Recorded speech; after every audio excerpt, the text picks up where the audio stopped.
الحمد لله نحمده ونستعينه ونستغفره ونؤمن به ونتوكل عليه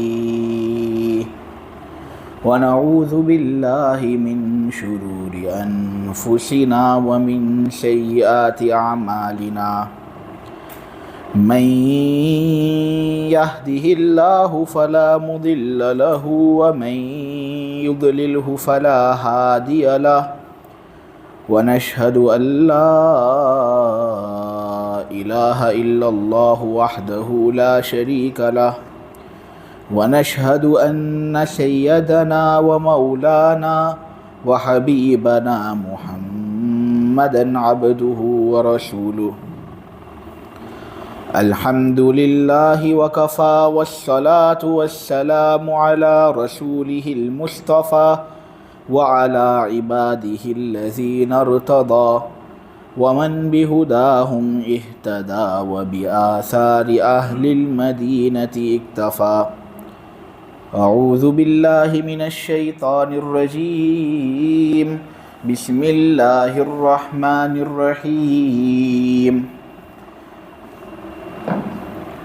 ما أفاء الله على رسوله من أهل القرى فلله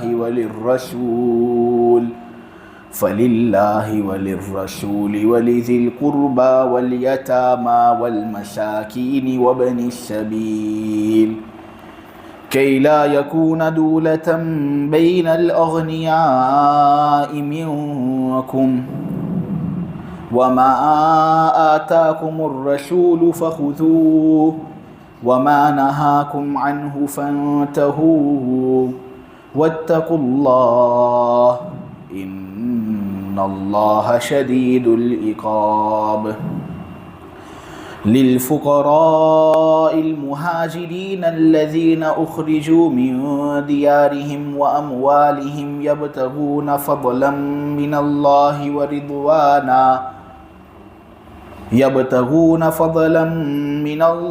ورضوانا وينصرون الله ورسوله أولئك هم الصادقون والذين تبوأوا الدار والإيمان من قبلهم يحبون من هاجر إليهم ولا يجدون في صدورهم حاجة مما أوتوا ويؤثرون على أنفسهم ولو كان بهم خصاصة ومن يوق شح نفسه فأولئك هم المفلحون والذين جاءوا من بعدهم يقولون ربنا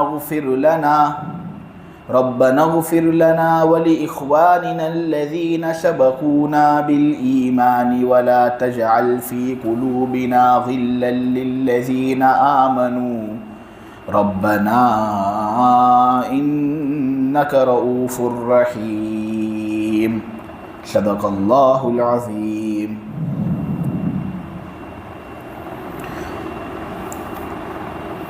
دیہات والوں کی جانب سے اللہ نے اپنے رسول کو جو مال بھی فے کے طور پر دلوایا، سب سے پہلا اس کا حق اللہ اور اس کے رسول کے ساتھ متعلق ہے۔ اللہ اور اس کے رسول کو سب سے پہلا حق اس پر حاصل ہے۔ رسول کے رشتہ داروں کو بھی اس پر حق حاصل ہے، یتیم، فقیر اور مسافروں کو بھی اس پر حق حاصل ہے۔ یہ اس لیے تاکہ یہ دولت تم میں سے ان لوگوں کے درمیان گردش نہ کرتی رہ جائے جو مالدار ہیں۔ دیکھو، رسول جو بھی تم کو دے اس کو لے لو، اور جس چیز سے بھی رسول تمہیں منع کریں اس سے باز رہو، ڈرو اللہ سے، یقیناً اللہ سخت عذاب دینے والا ہے۔ حاجت مند مہاجروں کو بھی اس مال پر حق حاصل ہے، جن کو ان کے گھروں سے باہر نکالا گیا، اپنے اموال سے جن کو بے دخل کر دیا گیا۔ یہ لوگ تو اللہ کا فضل اور اس کی خوشنودی تلاش کرتے ہیں، اللہ اور اس کے رسول کی مدد کرتے ہیں۔ یہی تو ہیں وہ لوگ جو راست باز ہیں، سچے ہیں۔ مال فے پر ان لوگوں کو بھی حق حاصل ہے جو ان سے پہلے ایمان کے ساتھ مدینے کے اندر مقیم تھے۔ جو بھی ان کی طرف ہجرت کر کے آیا یہ ان سے بہت محبت کرتے ہیں، اور ان مہاجروں کو جو بھی چیز دی جاتی ہے اس سلسلے میں اپنے سینوں کے اندر اس کی کوئی خواہش یہ لوگ محسوس نہیں کرتے، اپنے آپ پر دوسروں کو ترجیح دیتے ہیں، اگرچہ خود یہ لوگ خستہ حالی کے اندر مبتلا کیوں نہ ہو۔ حاجت ان کو مال کی اگرچہ ہو لیکن پھر بھی دوسرے لوگوں کو اپنے آپ پر یہ لوگ ترجیح دیتے ہیں۔ دیکھو جو شخص اپنی طبیعت کے بخل سے بچا لیا گیا، یہی تو ہے وہ لوگ جو کامیابی حاصل کرنے والے ہیں۔ مال فے پر ان لوگوں کو بھی حق حاصل ہے جو ان کے بعد آئے ہیں یا آئیں گے، جو یہ کہتے ہیں اے ہمارے رب ہمیں معاف کر دے اور ہمارے ان بھائیوں کو معاف کر دے جو ہم سے پہلے ایمان لائے، اور ایمان والوں کے لیے کسی بھی قسم کا کوئی کینہ ہمارے دلوں کے اندر پیدا مت کرنا۔ اے ہمارے رب تو بہت زیادہ شفیق اور بہت زیادہ رحم کرنے والا ہے، بالخصوص ایمان والوں پر بڑا مہربان ہے۔ مال فے کے متعلق بحث آپ لوگوں کے سامنے ہو رہی تھی۔ خلاصہ جو گزشتہ اسباق کے اندر ہو چکا اس کا بیان کر دیتا ہوں کہ وہ مال جس کے لیے فوج کشی ہوئی ہو لیکن بعد میں لڑائی نہ لڑنی پڑی ہو، لڑائی لڑے بغیر دشمنوں نے ہار مان لی ہو، تو جو مال یہ لوگ چھوڑتے ہیں نا اس مال کو مال فے کہا جاتا ہے۔ بنو نذیر کے یہودیوں کا واقعہ چل رہا تھا، کئی ہفتوں سے اسی پر بحث ہو رہی ہے۔ نبی کریم صلی اللہ علیہ وسلم نے ان کو یہ بات کہہ دی تھی کہ دیکھو جو مال تم لے جانا چاہو لے جا سکتے ہو، تم کو اس بات کی اجازت ہماری جانب سے ہے، جو مال تم لے جانا چاہو تمہیں اس کی اجازت ہے،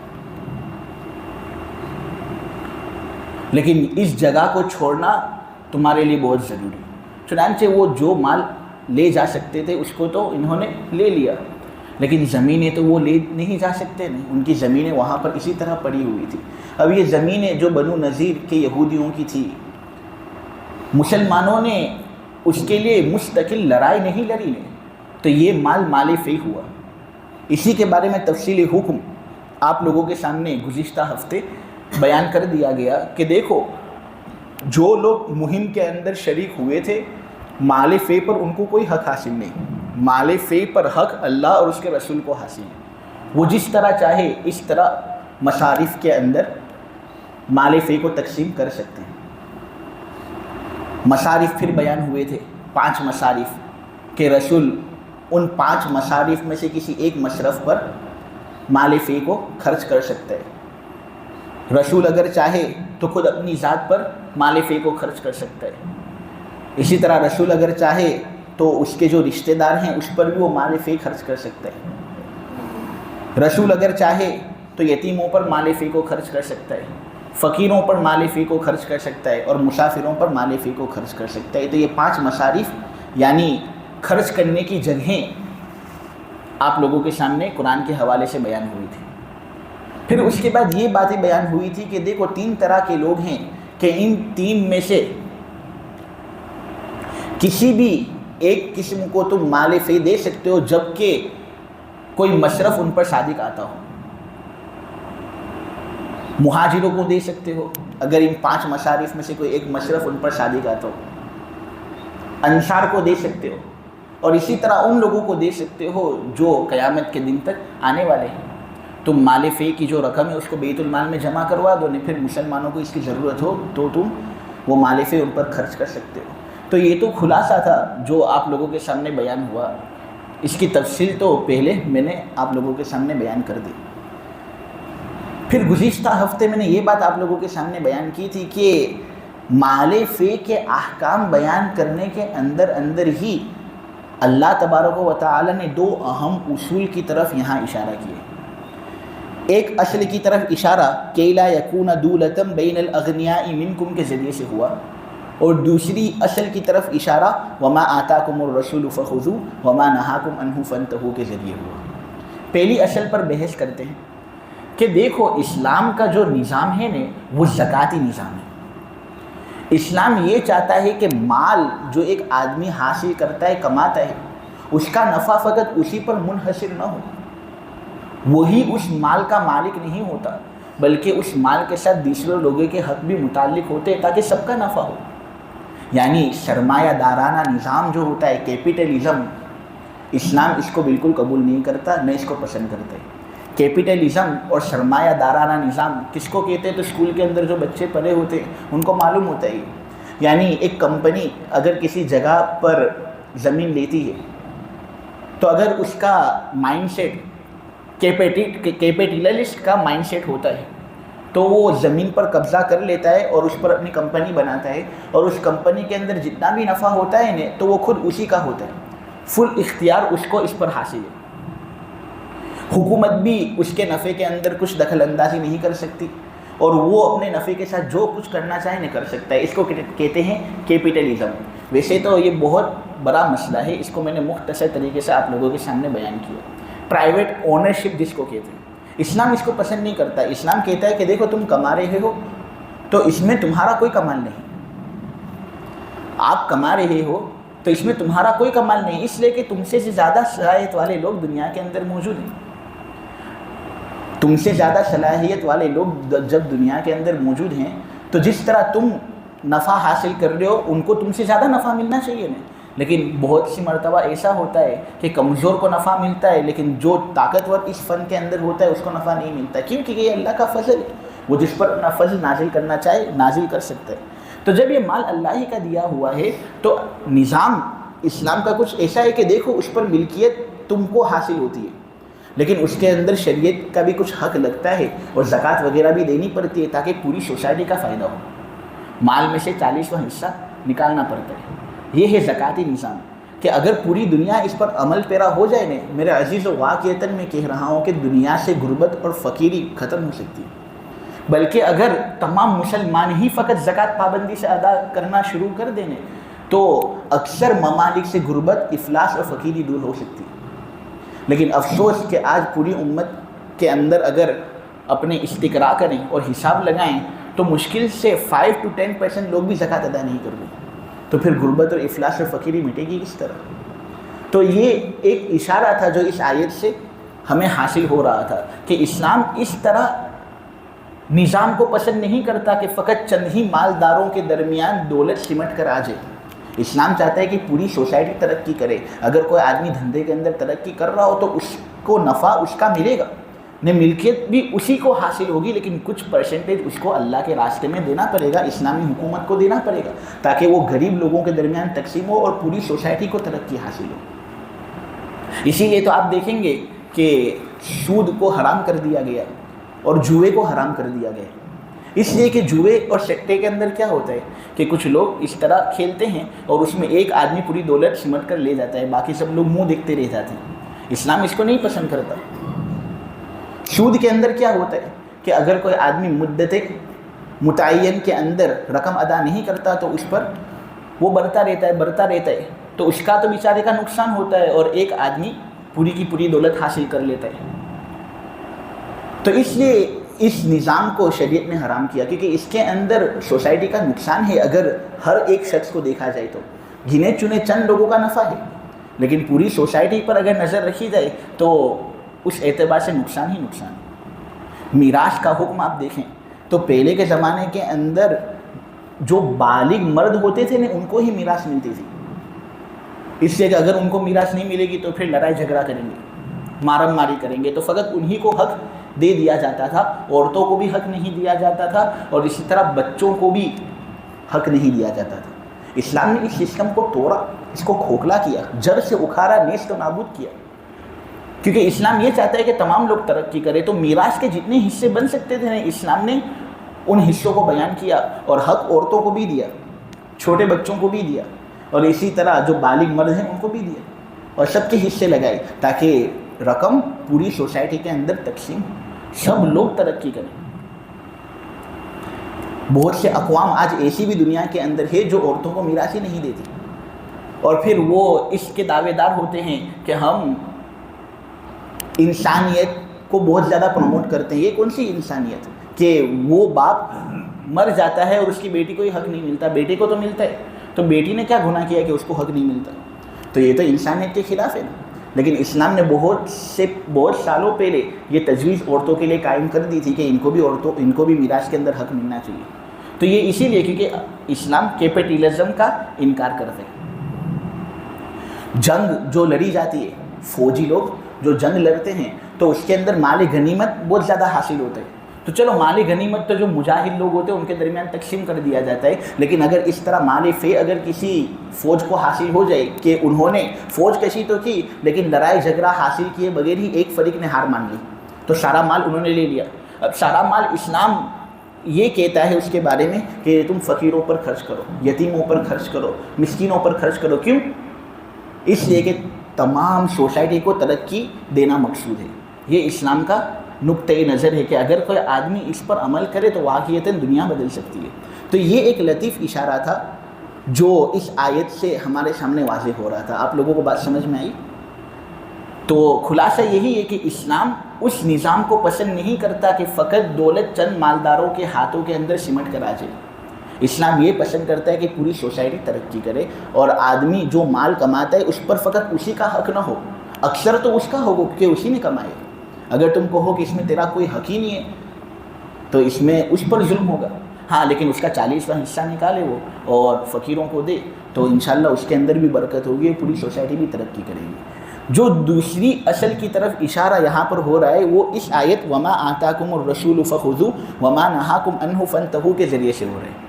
میرے عزیزو، اس آیت کا ترجمہ ہوتا ہے کہ رسول تم کو جو کچھ بھی دینے اس کو لے لو، اور جس چیز سے رسول تم کو منع کرے نے اس سے رک جاؤ. اب بنو نذیر کا جو مال تھا نے اس کے ساتھ ہی یہ آیت متعلق نہیں، مال ہی کے ساتھ اس کا تعلق نہیں، بلکہ اس کا تعلق حضور کے ہر قول اور فعل کے ساتھ ہے کہ حضور جو بھی حکم ہم کو دیں ہمیں اس کو قبول کرنا ہے، اور جس چیز سے بھی حضور ہم کو منع کریں ہمیں اس سے رکنا ہے. میرے عزیز، اس سے یہ بات معلوم ہوئی کہ قرآن جس طرح ایک حجت ہے، قرآن کی باتوں کو ماننا جس طرح ضروری ہے، قرآن کی ہر آیت پر عمل کرنا جس طرح لازم ہے، اسی طرح حدیث پر بھی عمل کرنا لازم ہے. حدیث کو بھی حجت تسلیم کرنا ضروری ہے. آدمی قرآن کی بات مانے اور حدیث کے بارے میں یہ کہہ دے کہ نہیں ہم اس کو نہیں مانیں گے تو یہ تو سراسر گمراہی ہے، کیونکہ اس میں اس آیت کی خلاف ورزی. بہت سے لوگ افسوس کے ساتھ کہنا پڑ رہا ہے کہ وہ انکار حدیث کے فتنے کے اندر مبتلا ہو گئے ہیں. صورت کے اندر بھی بہت سے لوگ، اور میں کیا بتاؤں کہ ایک مدرسے کا عالم بھی چند سال پہلے اس طرح ایک مدرسے سے فارغ ہوا. اس مدرسے کا نام میں نہیں ذکر کرتا، اور مدرسے سے نکلنے کے بعد اس نے دعویٰ کیا کہ حدیث نام کی کوئی چیز نہیں ہوتی، اس نے حدیث ہی کا انکار کر لیا. تو بہت افسوس کے ساتھ کہنا پڑتا ہے کہ بہت سے لوگ اس طرح حدیث کا انکار کرتے ہیں. ان کو کہا جاتا ہے منکرین حدیث. اب یہ لوگ سرے سے تو حدیث کا انکار نہیں کریں گے. بہت سے لوگ یہ سمجھتے ہیں کہ یہ لوگ ہر حدیث کو مانتے ہی نہیں ہیں. نہیں، وہ حدیث کو تو مانتے ہیں، لیکن وہ کیا سمجھتے ہیں کہ یہ بزرگوں کے اقوال کی طرح ہے. فضیلتوں کے اندر حدیث پر عمل کیا جا سکتا ہے. اصلاح اخلاق کے بارے میں کوئی مضمون ہو تو عمل کیا جا سکتا ہے، لیکن مستقل طور پر قانون سازی کے اندر یہ حجت نہیں.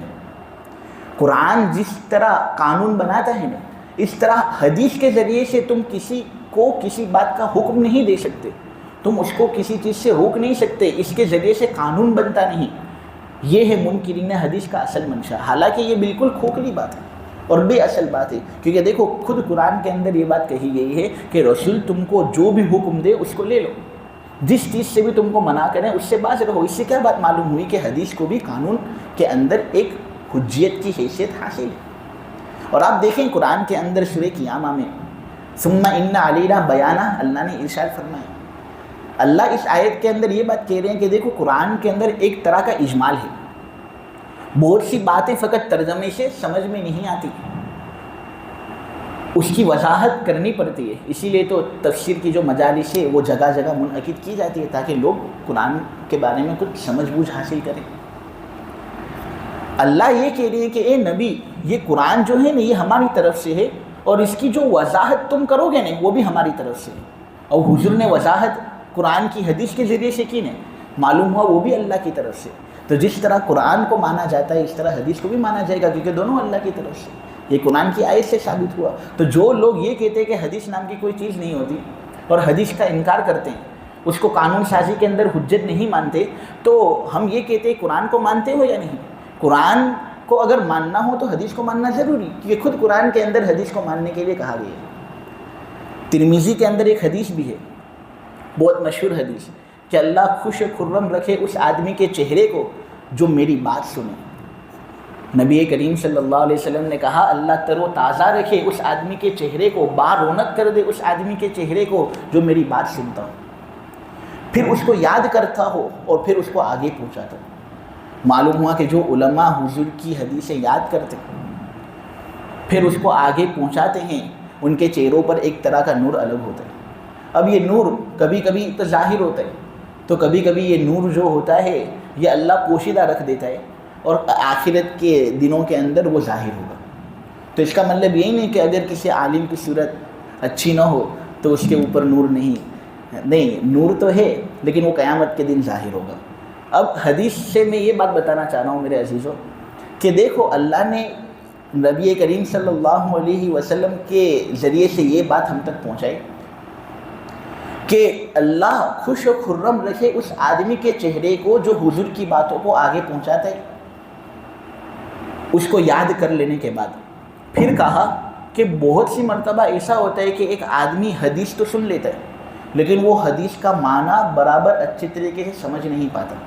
تو وہ کیا کرتا ہے, وہ حدیث پکڑ لیتا ہے اور اس کو دوسرے آدمی تک پہنچا دیتا ہے, اور وہ دوسرا آدمی جو ہوتا ہے نا وہ حدیث کو بہت اچھے طریقے سے سمجھ لیتا ہے. تو اس لیے کہا کہ حدیث کو پھیلاؤ, اس لیے کہ اگر تم پھیلاؤ گے نا تو بہت سی چیزیں ایسی ہیں جو تمہارے سامنے نہیں آئی, تم آگے پھیلاؤ گے تو وہ شاید دوسرا آدمی اس کو سمجھے گا اور اچھی طریقے سے بات کو بیان کرے گا. اب اس حدیث کے اندر فقہ کا لفظ آیا ہے کہ حدیث کے اندر فقہ ہے. میرے عزیزو فقہ کا نام ہوتا ہے قانون, اسلامی قانون کو فقہ کہتے ہیں. معلوم ہوا حدیث کے اندر فقہ ہے یعنی حدیث کے اندر اسلامی قانون ہے, اور یہ لوگ کہتے ہیں کہ حدیث اسلامی قانون کے اندر کوئی حیثیت نہیں رکھتا. تو یہ حدیث کی خلاف ورزی ہوئی. صحیح حدیث ہے, یہ ترمذی کی روایت ہے. ابو داؤد کے اندر ایک اور روایت ہے جس کے اندر میرے پیارے نبی کریم صلی اللہ علیہ وسلم نے یہ بات کہی کہ سنو مجھے قرآن دیا گیا ہے اور اس کے ساتھ ساتھ ایک اور چیز بھی دی گئی ہے. محدثین کہتے ہیں کہ یہ جو ایک اور چیز جو دی گئی ہے نا حضور وہ حدیث ہے. یعنی حضور یہ کہنا چاہ رہے ہیں کہ یہ جو مثلیت قرآن اور حدیث کے درمیان ہے نا وہ تعداد میں نہیں حجیت کے اندر ہے. کہ جس طرح حجت قرآن ہے نا اسی طرح حدیث بھی حجت ہے. لہٰذا ایسا مت کرنا کبھی بھی کہ قرآن کی باتوں کو تو مان لو لیکن حدیث کا انکار کر بیٹھو. نہیں, قرآن کو ماننے کے لیے حدیث کو بھی ماننا ضروری ہے. یہ دونوں چیزیں ایسی ہیں جو اسلام کے اندر قانون بناتی ہے, دونوں پر ہمیں عمل کرنے. بہت سے لوگ یہ اشکال کرتے ہیں کہ دیکھو صحابہ کے دور میں اور حضور کے دور میں قرآن تو لکھا گیا تھا اس لیے ہم اس کو مانتے ہیں کیونکہ یہ تو حضور کی نگرانی میں لکھا گیا, صحابہ کے دور میں لکھا گیا, لہٰذا یہ تو حجت ہے. حدیث کی جو لکھاڑ ہوئی نا وہ حضور کی وفات کے 100 سال بعد ہوئی. اشکال کرنے والے کیا اشکال کرتے ہیں کہ قرآن کو تو ہم اس لیے مانتے ہیں کہ یہ قرآن حضور کے زمانے میں ہی لکھا گیا, تو حضور جانتے تھے کیا صحیح کیا غلط ہے. اگر کوئی غلطی بھی ہو سکتی تھی تو حضور کہہ دیتے کہ نہیں یہ غلط ہے بھائی یہ صحیح ہے. اسی طرح صحابہ کے دور کے اندر قرآن لکھا گیا, حضرت عثمان کے دور میں, تو اس کے بارے میں تو 100% ہم یقین کر سکتے ہیں کہ اللہ کی وحی ہے, اس کے اندر کوئی غلط بات نہیں. لیکن حدیثیں تو حضور کی وفات کے 100 سال بعد مستقل طور پر لکھی گئی. اس کا ایک واقعہ ہے کہ سن ہجری 99 کے اندر 99 کے اندر حضرت عمر ابن عبدالعزیز رحمۃ اللہ علیہ بہت بڑے آدمی تھے. لوگ ان کے بارے میں یہ کہتے ہیں کہ دنیا کے اندر سب سے پہلے مجدد یہی تھے, حضرت عمر ابن عبدالعزیز. اللہ نے ان سے بہت کام لیا. تو سن ہجری 99 کے اندر محرم کا مہینہ تھا یا سفر کا مہینہ تھا,